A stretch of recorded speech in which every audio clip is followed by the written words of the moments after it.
하나님이 보신즉 땅이 부패하였으니 이는 땅에서 모든 혈육 있는 자의 행위가 부패함이었더라. 하나님이 노아에게 이르시되 모든 혈육 있는 자의 포악함이 땅에 가득하므로 그 끝날이 내 앞에 이르렀으니 내가 그들을 땀과 함께 멸하리라. 다 같이 읽겠습니다. 너는 고페르 나무로 너를 위하여 방주를 만들되 그 안에 칸들을 막고 역청을 그 안팎에 칠하라. 오늘 본문 말씀을 보면은 하나님께서 세상에 죄악이 너무 가득하니까 그때 당대의 의인이었던 노아에게 당신의 뜻과 계획을 미리 알려주시고 이제 방주를 만들라 이렇게 말씀하십니다. 이제 노아가 그래서 하나님의 명령 따라서 방주를 만들게 되는데 노아의 그 방주 만드는 삶이 오늘 우리의 삶으로 그대로 연결될 수 있다 하는 것을 우리가 말씀을 묵상하면 묵상할수록 보게 되는 것입니다. 이 노아의 삶에 대해서 히브리서 신약 성경에서 히브리서 11장 7절 말씀을 보면은 믿음으로 노아는 아직 보이지 않는 일에 경고하심을 받아 경외함으로 방주를 준비하여 그 집을 구원하였으니 이로 말미암아 세상을 정죄하고 믿음을 따르는 의의 상속자가 되었느니라 했습니다. 그러니까 노아가 방주를 만든 삶을 히브리서 기자는 믿음의 삶이었다 이렇게 정리해 주고 있는 것입니다.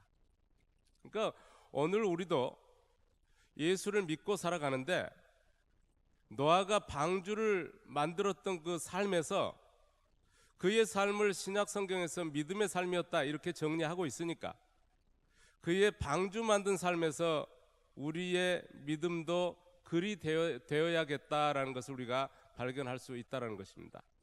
노아의 삶은 믿음의 삶이었다 하는 거예요. 그러니까 노아처럼 그렇게 살면은 우리도 믿음을 따르는 의의 상속자로 인정받을 수 있다는 거예요. 노아가 아직 보이지 않는 일에 믿음으로 노아는 아직 보이지 않는 일에 경고함을 받아 노아가 방주를 준비해서 그의 집을 구원했다 그랬어요. 이로 인해서 세상을 정죄하고 믿음을 따르는 의의 상속자가 되었다고 했으니까 오늘 우리도 노아의 그 삶을 통해서 믿음의 삶이라는 것은 이렇게 살아가는 거구나 하는 것을 우리가 발견할 수 있다는 거예요. 그래서 간략하게 노아의 그 방주 만들었던 그 삶에서 믿음의 길잡이를 찾아보고자 하는 것입니다. 노아는 말이죠, 방주를 만드는데 히브리서 기자 11장 7절에서 말씀하고 있는 대로 아직 보이지 않는 일에 경고하심을 받아서 방주를 준비했다 했으니까 경외함으로, 특별히 경외함으로 방주를 준비했다 했어요. 그래서 여기서 경외함이라는 것이 무슨 의미일까 하고 생각해 보면은 이 신학적으로 이게 굉장히 어려운 용어입니다. 경외라는 말 자체가. 그런데 그렇게 어렵게 풀면은 우리도 이해하기 어려우니까 제가 한번 쉽게 표현을 한번 해보려고 그래요. 경외함이라는 것은 여러분들이 잘 알고 있는 대로 두렵고 떨림이에요. 그런데 어느 때 우리가 두렵고 떨리느냐 그러면 쉽게 우리가 학생들이 시험지를 앞에다 두고 두 종류의 반응이 나타나는데 학생들이 시험지를 앞에다 두고 한 학생은 굉장히 시험지를 앞에다 두고 두렵고 떨림 자체가 없어요. 그리고 한 학생은 굉장히 두렵고 떨릴 수 있어요.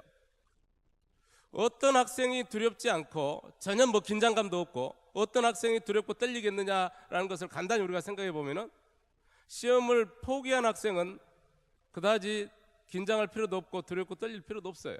그런데 시험을 잘 봐야겠다, 혹시라도 틀리면 어떻게 할까, 그러한 긴장감을 가지고 있는 학생은 당연히 두렵고 떨릴 것입니다. 노아가 방주를 만들 때에 하나님의 명령을 따라서 방주를 만들 때에 경외함으로 방주를 준비했다 했는데 그 두렵고 떨리는 마음을 가지고 방주를 만든 거예요. 여기서 두렵고 떨림이라는 의미가 바로 하나님의 뜻에 혹시라도 어긋나면 어떻게 할까라는 그 마음이 그에게 있었다는 것입니다.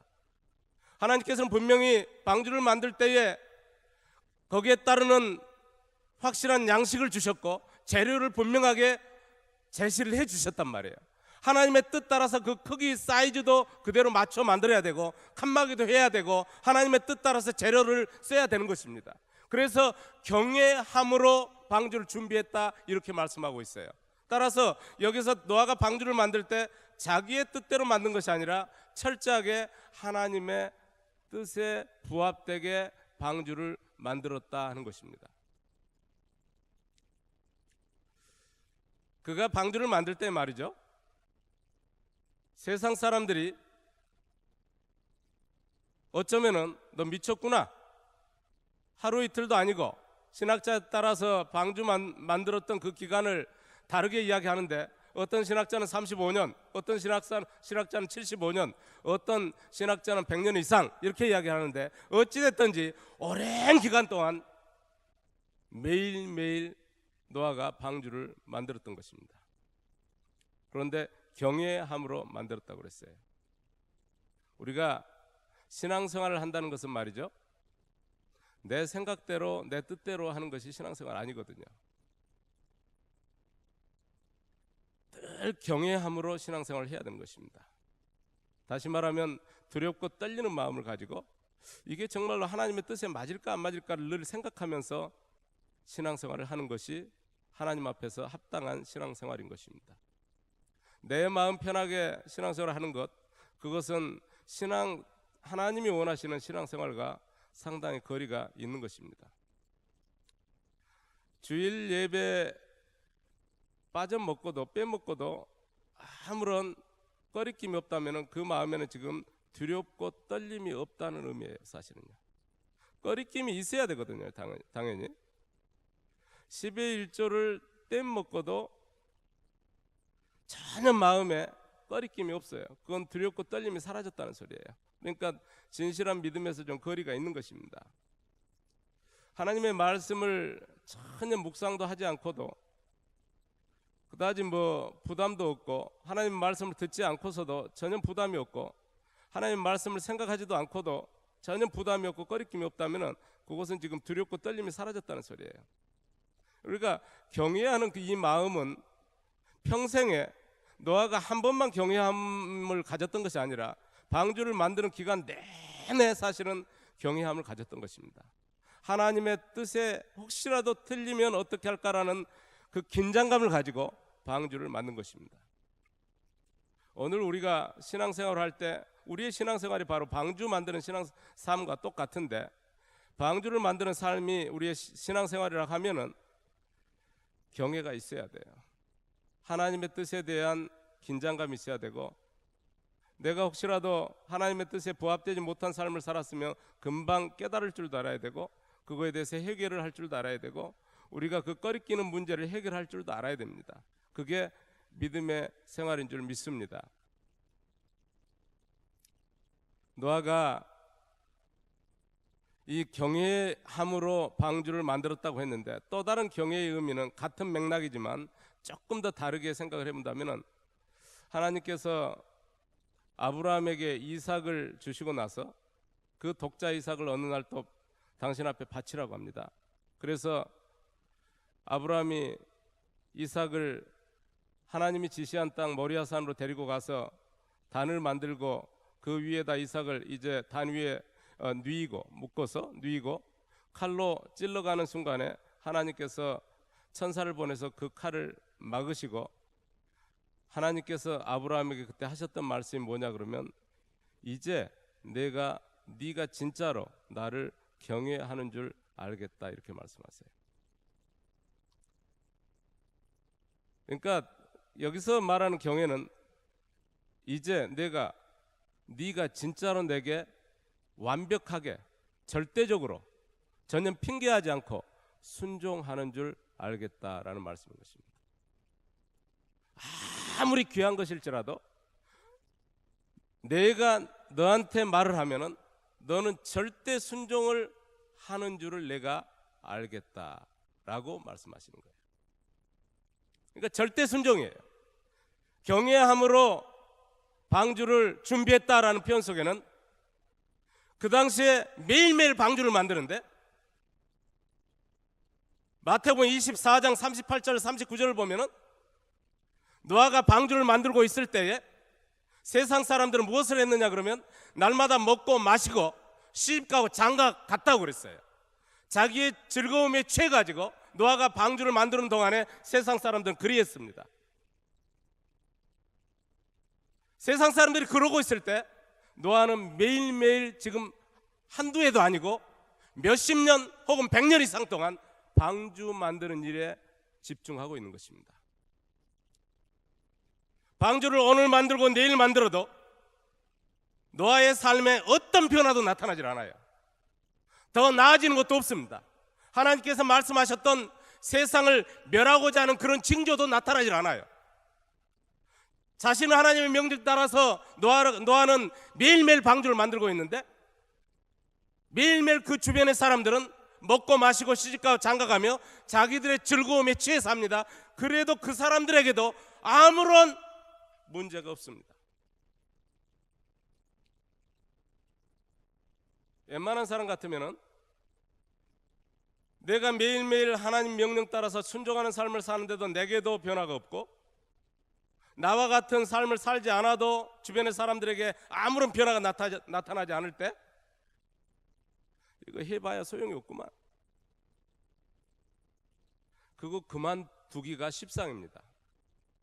매일매일 아무런 변화가 나타나지 않는데 새벽 제단 쌓는다는 거 쉬운 일이 아닙니다. 내게 간절한 소원이 있고 기도하면 하나님께서 응답 주신다는 그 약속이 있기 때문에 그 약속 붙들고 날마다 새벽 제단을 쌓고 금식도 하고 정말 철야 기도도 하고 열심히 기도 생활을 하는데, 매일매일 하고 1년하고 2년하고 10년을 해도 변화가 나타나지 않고 내 삶도 더 나아지는 것이 없고 내 주변에 기도하지 않는 사람들도 전혀 탈이 없어요. 문제가 없어요. 그런데 그 일을 지속한다는 건 쉬운 일이 아닙니다. 그런데 노아는 그 방주 만드는 일을 지속합니다. 왜 그런 줄 아세요? 바로 경외함으로 준비했기 때문이에요. 그 의미가 무슨 말이냐면, 노아가 방주를 만드는 그 근거가 뭐냐 그러면은 어떤 내 주변에 변화가 있기 때문에 방주를 계속 만들어가는 것이 아니라 하나님이 말씀하셨기 때문에 그 말씀에 대해서 절대적 순종하는 그 마음으로 방주를 만들고 있기 때문에 그렇습니다. 내 삶에도 아무런 변화가 나타나지 않고 나와 같이 살지 않아도 그들에게도 아무런 안 되는 일이 있다든가 그런 일도 변화가 없어요. 하나님의 말씀에 순종하는 사람에게도 복이 임하지 않고, 쉽게 세상적으로 본다면 복이 임하지 않고, 하나님의 말씀에 불순종하고 살아가는 사람들에게도 저주가 임하는 게 없어요. 아무런 탈이 없어요. 어쩌면은 열심히 기도하는 사람은 오히려 삶이 점점 각박해지고 참 힘들어지는데, 날마다 먹고 마시고 시집가고 장가가고 자기의 즐거움에 취해 살아가는 사람들은 더 잘 되는 것처럼 보여요. 그럴 때 내가 꾸준하게 예배 생활하고 꾸준하게 기도 생활하고 꾸준하게 전도 생활하고 11조 생활하고 한다는 게 쉬운 일 아니라니까요. 그런데 말이죠, 노아가 아무런 변화가 몇십 년 동안 혹은 100여 년 동안 아무런 변화가 본인에게도 안 나타나고 주변에 사람들, 막 사는 사람들에게도 어떤 저주가 임하지도 않고 그럴지라도 방주를 계속 만들 수 있었던 것은 바로 경외함 때문이에요. 바로 절대적 순종입니다. 어떤 환경 따라서 내가 하나님을 따라가고 기도 생활하고 예배 생활하는 것이 아니라 하나님이 그리하라 하셨기 때문에 그렇게 살아가는 거예요. 그것이 바로 믿음이다라는 것입니다. 믿음 생활은 내가 잘 되니까 믿음 생활을 계속해 나가는 것도 아니고요, 내가 갑자기 아팠다가 건강해지니까 내가 믿음 생활을 근본적으로 해 나가는 거 아닙니다. 동기 자체가 갑자기 내가 믿음 생활을 한 것 때문에 부자가 됐기 때문에 안 되던 사업이 잘 됐기 때문에 믿음 생활을 하는 거 아니에요? 믿음 생활의 근거는 전적으로 하나님께서 나를 선택하시고 하나님의 사람으로 나를 불렀고 말씀대로 살라고 나를 뽑아 세우셨기 때문에 믿음 생활을 해야 되는 것입니다. 그래야 그 믿음이 흔들림 없는 믿음이 되는 거예요. 믿음의 근거가 세상적인 복에 있지 않다라는 그러한 말씀인 것입니다. 노아가 그의 삶의 주변에 어떤 변화에 대단히 민감해서 그 변화의 근거를 두고 믿음 생활을 하고 그 변화의 근거를 두고 방주를 곧 만들었다고 그러면은 금방 그칠 수밖에 없었어요. 멈췄어야 돼요. 굉장히 어리석은 일이에요.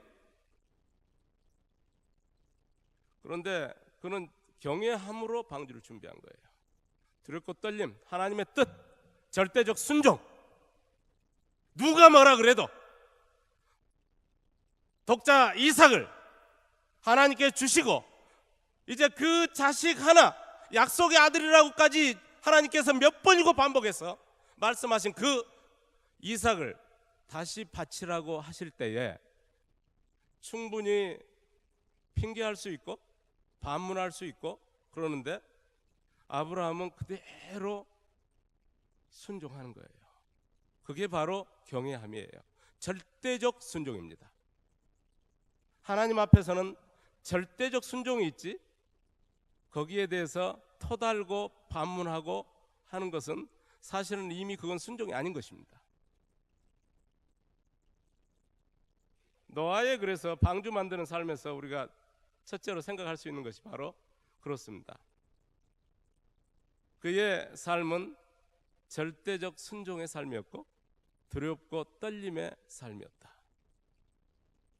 우리의 믿음 생활도 노아처럼 절대적 순종의 삶이 되어야 할 줄 믿습니다. 내가 어떤 것은 되고 어떤 것은 안 되고의 그런 생활이 아니라 하나님의 뜻이라면 제가 설령 독자일지라도 제게 가장 아끼는 것 이것만은 안 돼요 하는 그조차도 하나님이 요구하신다면 드리는 그 삶, 그 삶이 바로 노아의 삶이었다. 경외함으로 방주를 만드는 준비하는 삶이었다 라는 것을 기억하시고 그와 같이 믿음의 삶을 사시기를 주의 이름으로 축원합니다. 그리고 말이죠, 노아의 삶은 어떤 삶이었느냐 하면은 아까 제가 잠시 소개해드렸는데 마태복음 24장 38절 39절 보면 홍수 전에 노아가 방주에 들어가던 날까지 사람들이 먹고 마시고 장가들고 시집가고 있으면서 홍수가 나서 그들을 다 멸하기까지 깨닫지 못하였으니 그랬어요. 세상 사람들은 먹고 마시고 시집가고 장가가고 자기 즐거운 대로 살고 있을 때에 저들이 멸망하기까지 노아가 방주로 들어가서 홍수가 밀어닥쳐가지고 멸망하기까지 깨닫지 못하고 있을 때에 노아는 매일매일 하나님 명령 따라서 방주를 만든 거예요. 자 보세요. 한 사람은 매일매일 방주 만드는 삶을 살고 나머지의 사람들은 매일매일 먹고 마시고 시집가고 장가가는 삶을 살아요. 여기에서 뭘 보냐 그러면은 굉장히 다른 삶을 봅니다.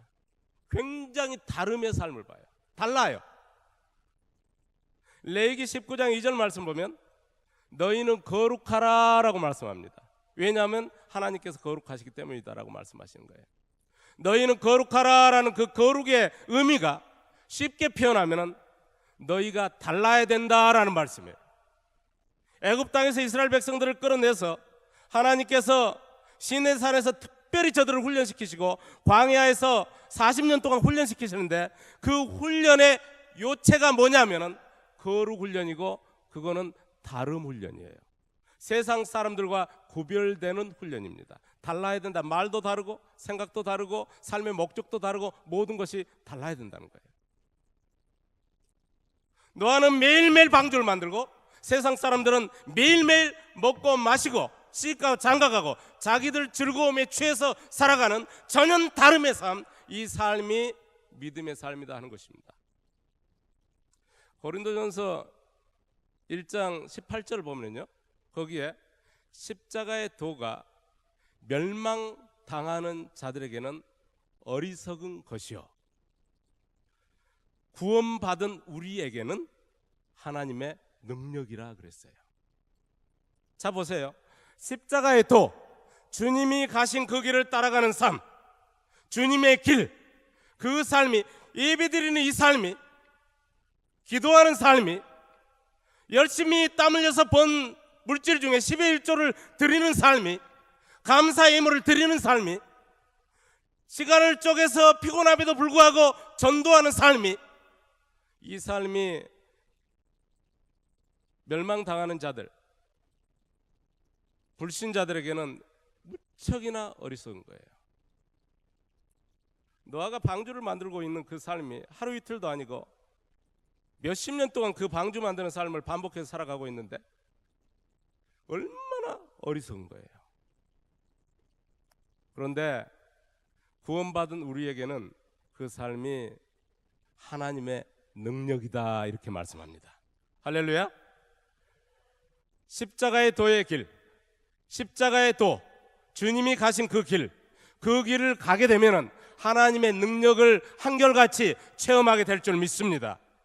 묵묵히 어리석은 것 같아도 세상과 다름의 삶을, 날마다 피곤해도 기도하는 삶에 헌신하고 예배드리는 삶에 헌신하고, 누가 봐도 저 삶은 어리석어 보여도, 세상 사람들이 보기에 어리석어 보여도 묵묵히 금식하며 철야 기도를 드리며 말씀을 붙들고 나가는 그 삶이 아무것도 아닌 것 같아도 그 삶을 통해서 오병이어의 기적이 나타날 줄 믿습니다. 이렇게 일관된 삶, 세상 사람들과 전혀 다름의 삶을 살아가는 삶이 믿음의 삶이에요. 분명하게 구별이 돼야 돼요. 너희는 거룩하라라는 그 거룩의 표현 자체가 너희는 달라라라는 표현이란 말이에요. 그 의미라는 말이에요. 세상과 너희는 구별돼야 한다. 너희는 달라야 된다. 여러분들이 잘 알고 계시는 대로 교회라는 그 표현 의미 자체가 세상으로부터 구별되어 우리가 부름받은 존재들이에요. 그러니까 세상과 달라야 되는 거예요. 주님께서 우리를 향해서 빛되고 소금 되어야 한다라고 말씀하셨는데, 빛되고 소금 되어야 한다는 거기에 이미 전제되어 있는 내용이 뭐냐 그러면 달라야 빛되고 소금 될 수 있다는 거예요. 다르지 않고 어떻게 빛되고 소금 될 수가 있겠어요? 제가 이제 우리나라 밖에서 이제 생활하는 선교사이다 보니까는 아무래도 안에서 보는 것보다 밖에서 또 보여지는 부분들이 있어요. 그런데 오늘 우리 한국교회가 많이 세상과 섞였어요. 다시 말하면 세속화되었다라는 그런 말씀이에요. 달라야 하나님의 능력이 경험되고, 달라야 분명히 하나님이 해결해 주시는 것들을 경험하면서 살아갈 수가 있는데, 세상과 섞인단 말이에요. 자꾸 세상적인 방법들을 동원해서 예배도 드리고, 제가 2번 딱 왔지만 서문교회는 그래도 굉장히 거룩해요. 제가 거룩하다는 표현을 쉽게 바꿔서 지금 굉장히 달라요. 보통의 교회들과는 다르게 3일 밤에도 이렇게 성가대가 서시고, 역시 보통의 요즘에 뭐 현대적 교회, 뭐 클래식 교회, 또 열린 교회, 열린 예배, 클래식 예배, 이런 것과 다르단 말이에요. 거룩하단 말이에요. 예배는 거룩해야 되거든요. 세상과 달라야 되거든요. 근데 밖에서 보면은 너무 섞여요. 그래서 교회도 세상적인 경영 방법이 도입이 되고, 하나님의 인도하심과 하나님의 경영하심을 어찌 보면은 세상적인 경영 방법으로 덮어버리는 거예요. 다르질 않아요. 다르지 않다라는 의미는 하나님의 능력을 상실하게 된다라는 것입니다. 목회자들이 일단 저도 이제 목사지만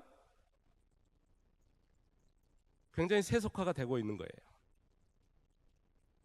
그래서 예를 들자면 성도들이 요즘 참 밤낮으로 일을 하시다 보니까는 신방을 하려고 해도 바쁘고 만나기가 어려워요. 사업장으로 가려고 해도 자꾸 거절을 해요. 그러니까는 목회자들이 그것을 쉽게 그대로 용납을 한단 말이에요. 용납하는 것 자체가 오지 마라고 그러니까 안 간다. 그럴 수 있습니다. 얼마든지. 그런데 영적 지도자이기 때문에 하나님 앞에 기도드리고 영적 리더로서 성령께서 가라고 감동하시면 아무리 오지 말라 그래도 가게 되면은 주님이 그 종을 통해서 그곳에 막힌 것들을 허물어뜨리시고 복을 내려주시는 것을 믿습니다. 그러니까 달라야 된단 말이에요. 다르게 살면은 거기에 하나님의 능력이 임한다라는 말씀이에요. 너무 세상과 같아버리면은 그것은 거룩이라는 차원에 달라야 된다는 차원에서 구별이 안 되니까 이미 세속화되어서 하나님의 능력이 그곳에 상실되어 있는 거예요. 믿음 생활이라는 것은 날마다 다름의 삶이에요. 자, 보세요. 내가 예배 드리는 사람이라고 소개를 안 하고 내가 예수 믿는 사람이라고 소개를 안 해도 주변의 사람들이 진짜 당신은 예수 믿는 사람 같다. 교회 생활 얼마나 하셨어요? 정말 달라 보입니다. 라고 돼야 되는데 내가 입을 벌려서 나는 교회 다녀요. 믿음 생활 한 지 오래됐어요. 그런데 그걸 듣는 사람이 오히려 그래요? 전혀 나는 못 느꼈어요. 그 불신자가 나한테 반응하는 게 나는 그런데 어떻게 우리 예를 들어서 이 집사님하고 나하고 이야기하면 이야기가 왜 이렇게 잘 통하는지 모르겠어요. 너무너무 좋아요. 나는 마음 평안하고. 왜냐하면 이 집사님이나 그 불신자나 막 아름다운 옷, 이쁜 옷을 이야기하면 비싸든 어쩌든 그 옷에 대해서 너무너무 좋아하거든요. 땅 이야기하고 맨날 아파트 평수 이야기하고 자동차가 무슨 자동차냐 이런 이야기를 하고 전혀 구별되지 않는 말들을 하니까 상대가 편안한 거예요. 대화가 잘 돼. 다름을 느끼질 못해요. 불신자가 다름을 느끼질 못해요. 그거는 전도와 별개로 서로 교제를 해나가는데 전혀 다름을 느끼지 못해요. 왜냐하면 말이 똑같고 행동이 똑같고 말이 거칠어진 것도 똑같고 삶의 목적도 마치 똑같아. 예배 생활 한다고 막 말을 해도 기도 생활 한다고 그래도 목적이 똑같아요. 세상적으로 잘 되는 것이 목적이에요. 큰 아파트 갖는 것이 목적이에요. 물론 우리가 예수 믿고 살면서 주님께서 우리에게 때를 따라서 복을 주시기 때문에 좀 더 좋은 환경들을 허락하신 것도 사실입니다. 그러나 그거는 주님 편에서 우리에게 주시는 내용이지 우리의 삶 자체가 좋은 아파트의 목적을 두고 살아야 된다는 것은 의미하는 것 아닙니다. 기도의 목적이 그래야 되고 예배 드리는 목적이 그래야 되고 10의 1조를 드리는 목적이 그래야 되고 전도하는 목적이 뭔가 세속적인 복을 받기 위해서 내가 전도한다 그렇게 돼야 한다는 것을 의미하는 거 아니에요. 그건 하나님 편에서 알아서 주실 내용이지 내가 그것만을 갈망하면서 예배 자체를 드리는 것이 아니다라는 그러한 말씀이에요. 그렇다면은 세속의 사람들과 불신자들과 다를 게 뭐가 있어요? 믿음 생활은 전적으로 다름입니다. 자, 보세요. 우리 서문교회 여러분들이 알고 계시는 대로 지금 상당한 시간 동안에 담임 목사님을 지금 모시기 위해서 기도하고 그러는 중에 또 여러 가지 문제들도 있고 어려움들도 있고 그럽니다. 그러나 대개 이렇게 분란이 있을 때 대개가 떠나고자 하는 마음을 갖는 거예요. 그런데 말이죠, 다르다라는 것은 뭐냐 그러면 똑같은 상황이 일어났을 때에 여전히 내게도 변화가 없고 상대방도 변화가 없고 아무런 변화가 없고 그래도 똑같은 상황에 딱 세상 가운데 살아가고 있을지라도 하나님의 명령을 받고 택함을 받았고 구별된 백성이라고 그러면 그때 다름의 모습을 보이는 것이 중요하다라는 말씀이에요. 내 자리를 쭉 지키는 것, 노아가 그것을 보여주고 있는 거예요. 믿음의 그 자리를 꾸준히 세상 사람들 먹고 마시고 시집가고 장가간다 할지라도 내 자리를 지켜요. 그 삶이 믿음의 삶이에요. 늘 다른 거예요. 다른 사람들이 떠나고 있을 때에도 여전히 내 자리를 지키는 거예요. 그게 믿음의 삶이기 때문에 그래요. 그거는 이 떠나고 교회에 분란이 생기고 그것 때문에 내가 신앙생활 해온 거 아니거든요. 신앙생활 해온 목적은 주님이 나를 불러내시고 거룩하게 살아라라고 분명히 말씀하셨기 때문에 그거에 근거해서 믿음생활을 하는 것입니다. 늘 달라요. 세월호 지금까지도 한국에 많은 우울함을 가져다주고 늘 언급되는 그러한 사건 중의 사건이고 참 슬픈 일입니다. 그런데 말이죠, 세상 사람들이 슬퍼하고 그럴 때 예수 믿는 사람들도 똑같이 우리도 슬퍼해야 됩니다. 우리도 힘들어해야 되고 우울하기도 합니다. 그런데 거기에서 뭔가 다름도 있어야 됩니다. 예를 들어서 한 대단한 목사님이 정치인이 발언한 그 내용을 인용해서 우리나라 사람들이 미개인이다, 세월호와 연결해서 그렇게 발언했을 때에 목사님이 적절하지는 않지만 틀리지는 않다, 그 발언이 그렇게 발언할 내용은 아니다라는 말씀이에요. 달라야 된다는 이야기예요. 정치적인 어떤 그 색깔을 같이 한다 할지라도 그렇게 목사님이 같아버리면 안 된다는 이야기야. 왜 그러냐면 우리 성도들 한 사람 한 사람 혹은 불신자들일지라도 하나님의 형상 따라서 창조된 그 사람들이기 때문에 그 사람들에게 있어서는 미개인이 있을 수가 없어요. 어떻게 미개인이 있고 더 나은 상류층이 있을 수가 있겠어요? 예수 믿는 사람들에게 있어서는 동일한 신분을 가지고 있는 것입니다. 돈이 있고 없고 남녀노소를 떠나서 빈부귀천을 떠나서 미개인이 있을 수가 없어요. 우리의 사람을 판단하는 기준은 절대 어떤 행위를 가지고 판단되는 것도 아니고 돈이 있고 없고를 통해서 판단되는 것도 아닙니다. 그런데 똑같이 예수 믿는 사람이, 그것도 목사님이 미개인이라는 발언에 동조할 수 있느냐라는 그런 말씀입니다. 다시 말하면 저는 그분을 비판하려고 하는 것이 아니라 여기서 지금 요점은 뭐냐 그러면 늘 다르자라는 거예요. 세상과 구별되자라는 말씀입니다.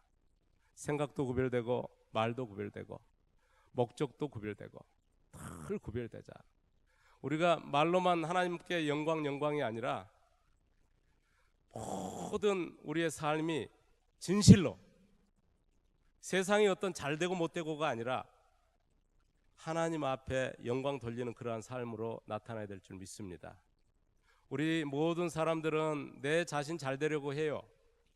근데 진실한 노아의 신앙을 쫓는 사람들은 그냥 내 잘 되는 것이 아니라 절대 하나님 앞에 순종하며 하나님 명령 수행하는 그러한 일관된 삶, 다름의 삶, 그 다름의 삶이 우리에게 있어야 될 줄 믿습니다. 마지막으로 시간 다 됐는데 히브리서 11장 아까 소개해드렸던 7절 말씀을 보면은 말이죠, 믿음으로 노아는 아직 보이지 않는 일에 경고하심을 받아 경외함으로 방주를 준비했다 그랬어요. 믿음은 어차피 전제하고 있는 것이 뭐냐 그러면 현재적인 것이 아닙니다. 믿음은 늘 전제하고 있는 것이 내일, 미래에 대한 내용입니다. 내일의 문제이기 때문에 아직 보이지 않는 일이기 때문에 믿음이 필요한 거예요. 그래서 믿어요. 그러나 내일을 위해서 믿음의 삶을 산다는 것은 뭐냐 그러면 노아가 매일매일 왜 방주를 만들었느냐라는 거예요. 그 삶은 오늘을 투자해서 미래를 준비하는 거예요. 믿음의 삶이라는 것은 날마다 오늘을 투자합니다. 그래서 미래를 준비하는 거예요. 딱 한 차례 홍수가 밀려 들어가지고 그의 집을 구원하는 그 한 차례를 두고서 매일매일 현재를 투자하는 삶이 미래적인 믿음의 삶입니다. 그래서 히브리서 11장 7절은 그가 세상을 정죄했다 그랬어요. 믿음을 따르는 의의 상속자가 되었다 그랬어요. 다시 말하면 그 한 번을 가지고 홍수가 밀려오자 그와 가족들은 방주로 들어가고 그래서 세상이 다 정죄되는 거예요. 그리고 그의 삶이 옳았다는 것이 그대로 드러나게 되는 것입니다. 제가 선교사로 살아가면서 말이죠, 얼마 전에 이제 선교지는 우리 선교지 같은 경우는 유난히 덥습니다.